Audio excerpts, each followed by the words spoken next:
Eksotisme tanah Rencong menggugah penasaran saya untuk berpetualang menyusuri alamnya. Pilihan wall fishing jatuh ke Krueng Gempang, sungai pegunungan di Kecamatan Mane, Aceh. Ini emang karena jembatannya itu pas-pasan banget, lebarnya sama mobil, jadi harus presisi, harus hati-hati. Plus goyang-goyang lah ya, kan ini jembatan gantung.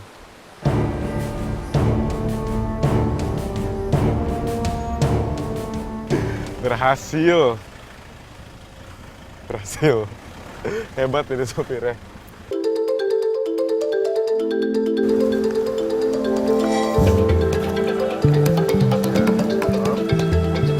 Ini ada teknik unik namanya dawo.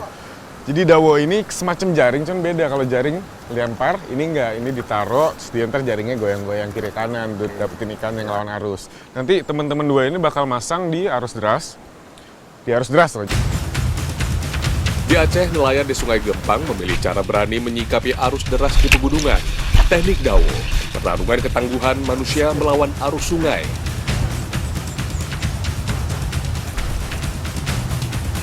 Dalam bahasa Aceh, dawo bermakna jaring ikan di sekitar bebatuan. Teknik dawo banyak dilakukan masyarakat Pidi, tetapi hanya ketika debit air kecil. Gunanya untuk mengurangi resiko hanyut diterjang arus. Gila, mereka masih senyum-senyum aja. Aman? Oke.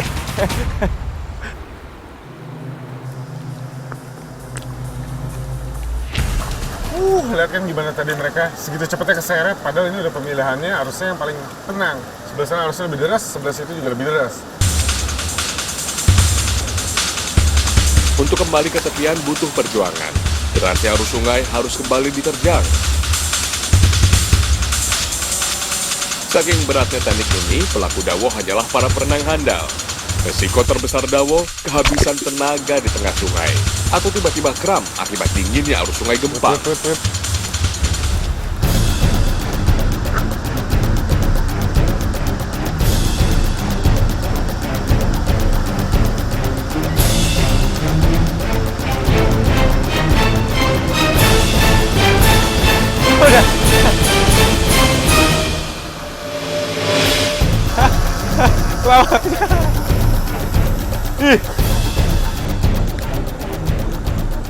Jadi emang dari dulu itu masyarakat itu nggak pernah menggunakan perahu karena emang di sini itu arusnya terlalu deras ya. Kan pasang daunnya di pinggir, nah itu ikannya pada kejaring-jaring semua. Dan itu teknik udah dari zaman dulu ya. Tuh udah dari zaman dulu, jadi turun-temurun diteruskan.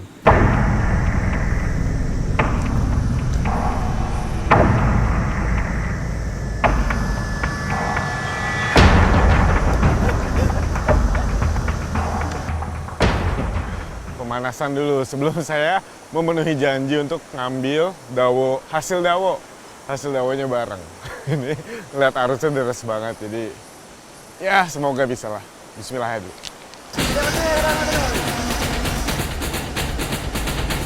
Batu kecil jadi tanda letak jaring dawo. Jaring dipasang mengikuti karakter ikan yang suka bersembunyi di dalam lubang atau di balik batu.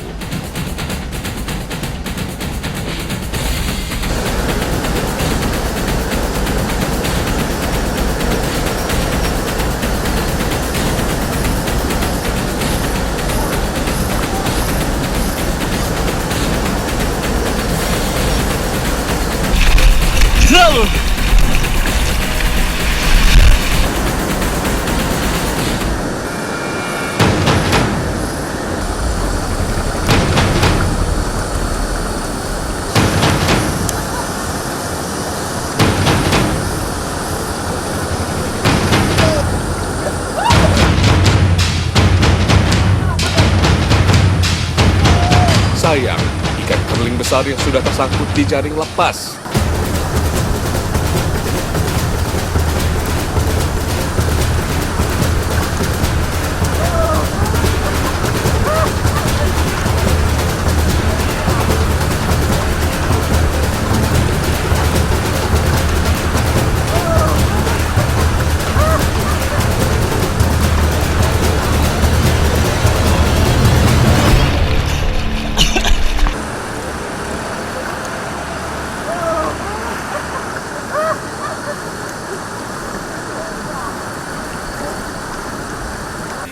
ada satu kesempatan lagi, ada dawo lagi di sana, nah itu bakal kita cek lagi. Sama berenang lagi, mungkin. Alhamdulillah sih, kelewat juga nih arus tadi. Untuk lokasi lubuk berpusaran arus berbahaya, dibuatlah dawo dengan bantuan tali, agar tenaga tidak terkuras banyak. Yang di sisi sini pakai tali itu buat jaga-jaga ya, jaga-jaga. Jadi intinya kalau misalnya airnya lagi bandang atau lagi tinggi banget, itu biasanya pakai tali supaya lebih aman. Yang di sana kan kalau berenang udah nggak mungkin jadi pakai tali.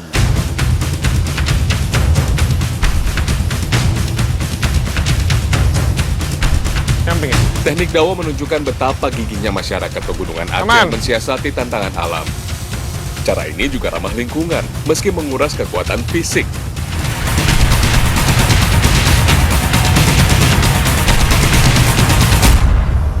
Di Gempang, Lubuk dilindungi aturan-aturan tradisional yang ketat. Populasi ikannya jauh lebih baik dibandingkan lokasi bebas.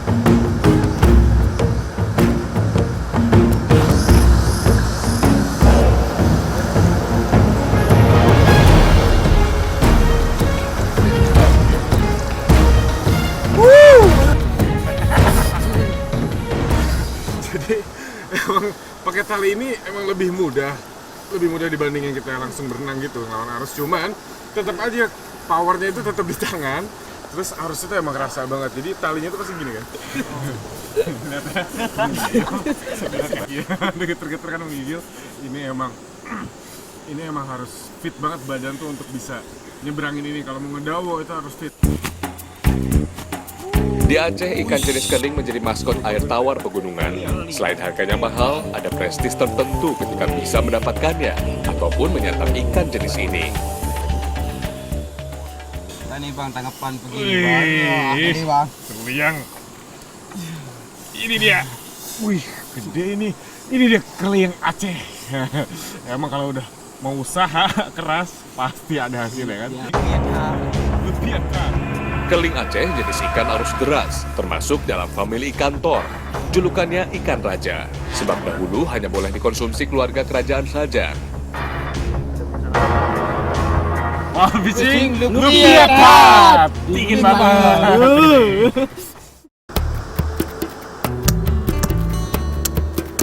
Saya ingin menjajal kuliner khas pegunungan Aceh. Setahu saya, ada buah labu yang diolah dengan cara dibakar di sini.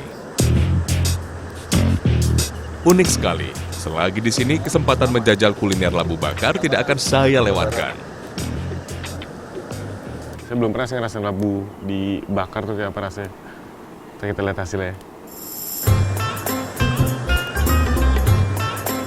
Labu kuning memiliki segudang manfaat bagi tubuh. Dominan akan kandungan karbohidrat, lemak, kalsium, dan mineral. Labu kuning atau waluh juga penting bagi kesehatan mata dan pencernaan. Rasanya mirip ubi jalar, aromanya lebih harum, dengan tekstur yang sangat lembut.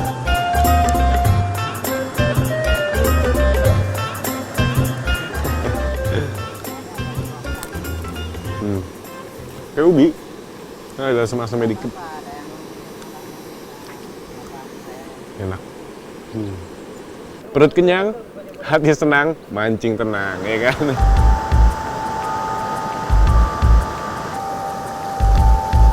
Usai perut terisi, semangat kembali muncul untuk melanjutkan petualangan. Dan belum lama umpan dimainkan di hulu Kurang Gempang, langsung strike. Strike! Strike.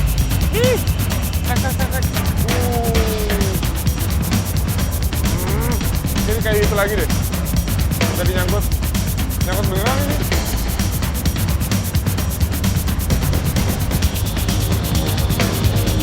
Nah, ini dia. Dapat.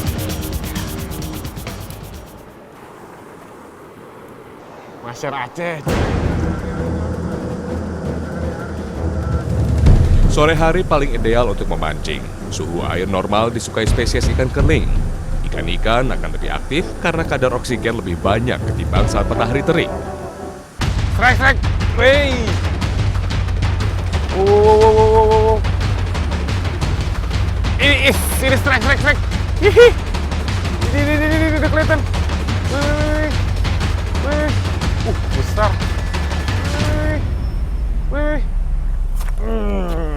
Oh my god, Master Aceh. Ini pure surprise. Ini saya kaget banget bisa dapat yang size segini. Akhirnya kerja keras saya tuh semua terbayarkan. Oh my god. Ini dia hasilnya.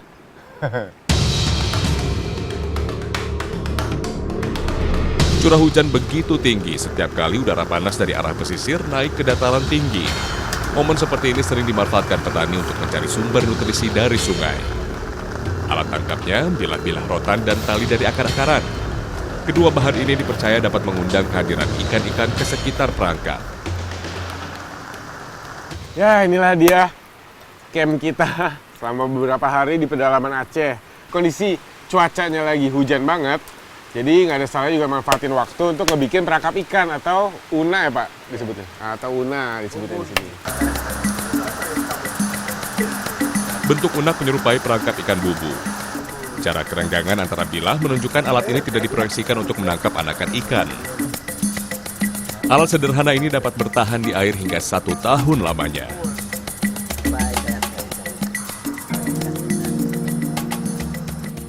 Selain ramah lingkungan, una ini juga pemilihan bahan-bahan untuk ngebuatnya itu nggak sembarangan. Semua tuh ada gunanya. Jadi contohnya seperti ini ya, batang bamban ya. Seperti batang bamban. Batang bamban itu kenapa dipilih batang bamban? Karena dia akan mengeluarkan aroma tertentu begitu direndam. Nah itu biasanya menggoda ikan. Yang akan mengundang ikan ya kan? Ikan. Lalu ada juga rotan cacing namanya. Rotan cacing itu juga sama. Jadi dia rotannya itu akan mengeluarkan aroma atau bau seperti cacing. Di Aceh, beras yang disangrai dianggap lebih efektif dijadikan umpan. Dapat mengeluarkan aroma khas yang tajam ketika direndam di dalam air. Beras sangrai ya, beras sangrai itu beras yang dioseng gitu, dioseng. Nah itu gunanya nanti untuk jadi umpan gantung yang ditaruh di una itu. Emang baunya agak-agak apa ya? Bau gosong sih sebenarnya menurut saya. Cuma nggak tahu kalau kata masyarakat ini baunya sangat mengundang ikan.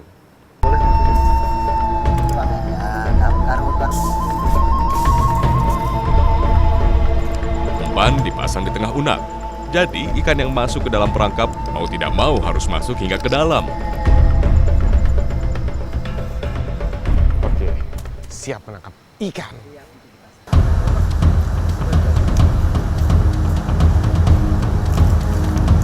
Unak kini siap dipasang. Kami mencari bagian sungai yang dalam dengan arus berputar yang tidak terlalu kuat. Harapannya, umpan dapat bertahan lebih lama sesuai dengan pusaran arus. Di lokasi ini ikan-ikan juga sering berburu. Udah Pak? Oke? Jadi una itu dipasangnya, mulutnya atau pas pintu kebukanya itu sesuai arah arus. Sedianya unak dipasang dalam waktu yang cukup lama, minimal 1 hari hingga 1 minggu. Teknik tradisional memang mengagumkan. Baru beberapa jam saja sudah ada ikan yang terjebak. Angkat Pak. Oke, ayo angkat Pak.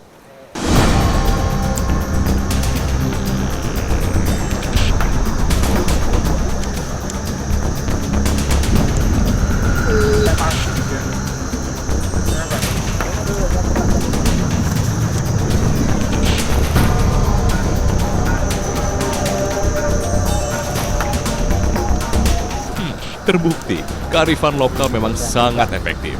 Hasil tangkapannya tak pernah mengecewakan.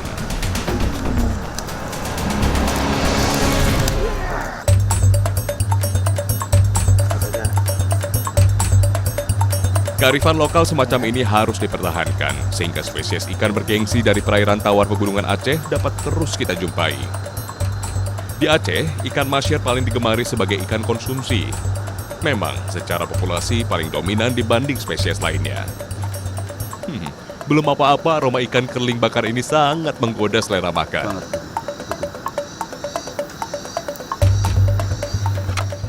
Ini dia, jadi emang kalau misalnya bakar masyar, itu tuh emang sengaja kulitnya didiemin, nggak dikupas. Kulitnya didiemin dan isi perutnya juga didiemin. Kenapa? Karena di dalam masyar itu kadar minyaknya itu yang harus dijaga. Karena minyaknya itu yang bakal bikin dagingnya lebih manis lagi. Seperti ini contohnya. Ikan masyar mantap disantap selagi hangat, apalagi di suasana petualangan di tengah megahnya pegunungan Aceh. Rasa dagingnya menagih di lidah. Menurut saya, tekstur dan rasa daging ikan masyar di setiap daerah tidak pernah sama. Ya, tergantung kebiasaan makan si ikan dan lokasi hidupnya.